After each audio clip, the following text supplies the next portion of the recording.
अस्सलाम वालेकुम मेरे समझदार पाकिस्तानी। मेरा नाम रेहान तारिक है और आप मेरा यूट्यूब चैनल और फेसबुक पेज देख रहे हैं। करोड़ हा दरूद आका दो जहां नबी मेहरबान मोहम्मद मुस्तफ़ा सल्लल्लाहु अलैहि वसल्लम पर।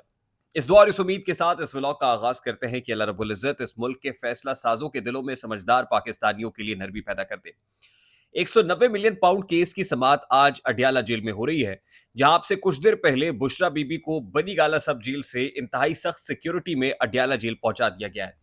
लेकिन आज की समात में गैर मामूली बात यह होगी कि गुज़श्ता समात में जज नासिर जावेद राना साहब की तरफ से एक जुडिशियल ऑर्डर जारी किया गया था और उसमें कहा गया था कि इमरान खान साहब या बुशरा बीबी साहिबा जो बात chief of the army staff के अगेंस्ट करें या किसी इदारे के अगेंस्ट करें, इस्टेब्लिशमेंट के खिलाफ करें, तो मीडिया नुमाइंदों पर यह जिम्मेदारी आयद होती है कि वो बात उनके मीडिया चैनल्स के ऊपर, नशरियाती इदारों के ऊपर रिपोर्ट नहीं होगी।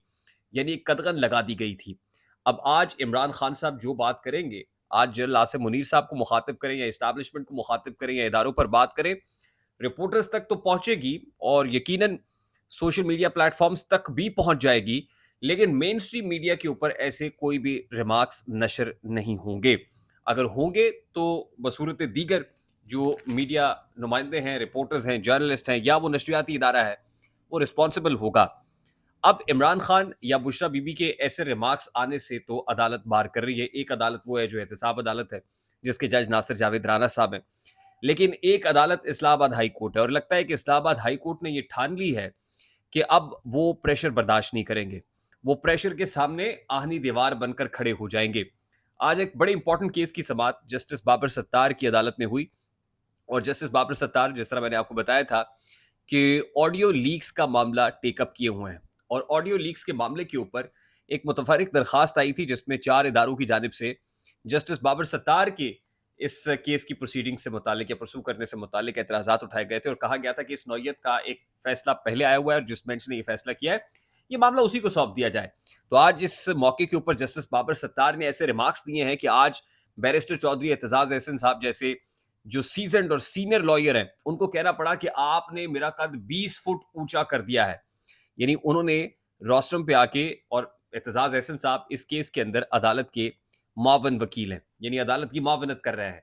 तो आज एतजाज एहसन साहब ने रोस्टम पर आकर जस्टिस बाबर सत्तार को सल्यूट किया या अप्रिशिएट किया और कहा कि आपने मेरा कद 20 फुट ऊंचा कर दिया है।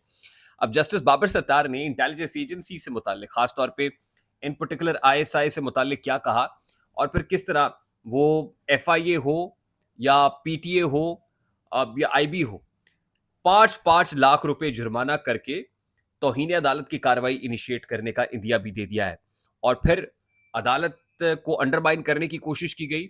ये कहा गया कि क्या अदालत जो है वो एग्जेक्टिव के मामले के अंदर मुदाखलत करे ही ना, यानी वो एफआईए का कोई केस टेकअप करे ही ना, आईबी का कोई केस टेकअप करे ही ना, पीटीए से मुतालिक जो है वो अदालत मामले को आगे बढ़ाई ना, ये अदालत डिक्टेट करेगी। अब आज बाबर सत्तार साहब की तरफ से एक ऐसे मौके पर ये रिमार्क सामने आए हैं कि जब बाबर सत्तार की ट्रोलिंग हो रही है सोशल मीडिया के ऊपर, जब बाबर सत्तार को प्रेशर का सामना है, उनकी फैमिली की जो डिटेल्स हैं वो पब्लिक में आउट की जा रही हैं और दिखाया ये जा रहा है कि बाबर सत्तार साहब, क्योंकि उसकी बुनियादी वजह मैं आपको पहले बता चुका हूं कि 3 अहम मामला हैं।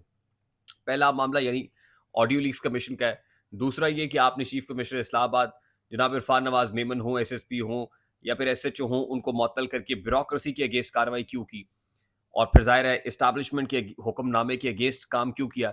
तीसरी इंपॉर्टेंट चीज जो है वो खत है जो इस्लामाबाद हाई कोर्ट के 6 जजेस ने लिखा और उसमें से एक जस्टिस बाबर सत्तार भी हैं। आज जस्टिस बाबर सत्तार साहब ने इस अहम मामले के अंदर जो रिमार्क्स दिए हैं, वो रिमार्क्स मैं आपके सामने उसकी तमाम तर डिटेल्स रख देता हूं। देखिए, बुशरा बीबी की ऑडियो लीक है और साबिक chief justice of Pakistan justice Saqib Nisar के बेटे नजम साकिब साहब की ऑडियो लीक है और उसके ऊपर जो है दरखास्तों पर समात हुई।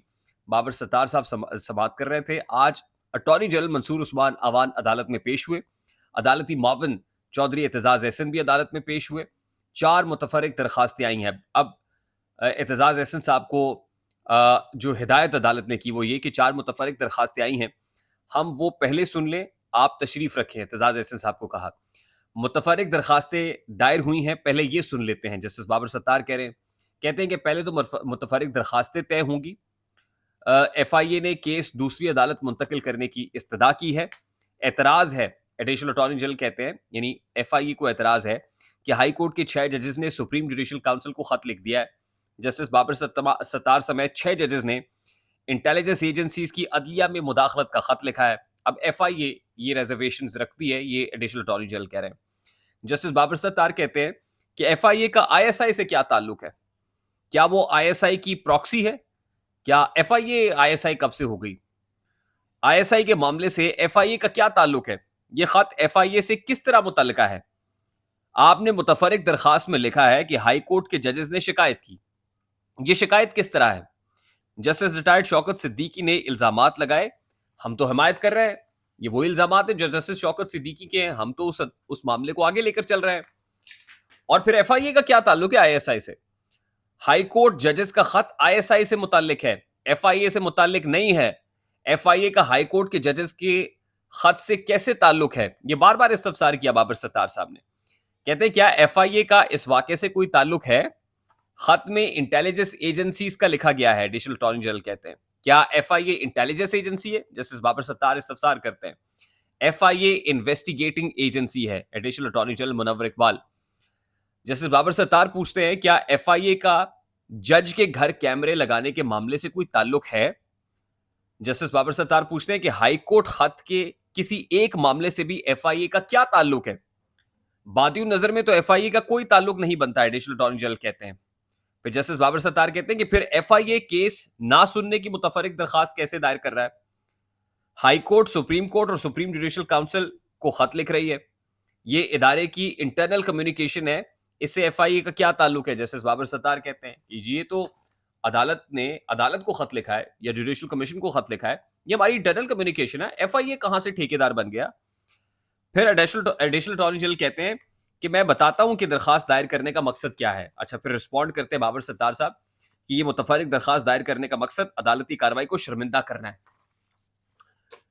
हम और आप एक ही दुनिया में रहते हैं, हम बिल्कुल समझ रहे हैं। अगर जज तौहीन अदालत की कार्रवाई शुरू करता है तो वो जाती मफाद होगा। अगर एग्जीक्यूटिव जजेस को धमकाने और जजेस तौहीन अदालत की कार्रवाई करें तो वो मफाद का टकराव है। इस्लामाबाद हाई कोर्ट ने एफआईए की मुतफरिक दरखास्त भारी जुर्माने के साथ खारिज कर दी।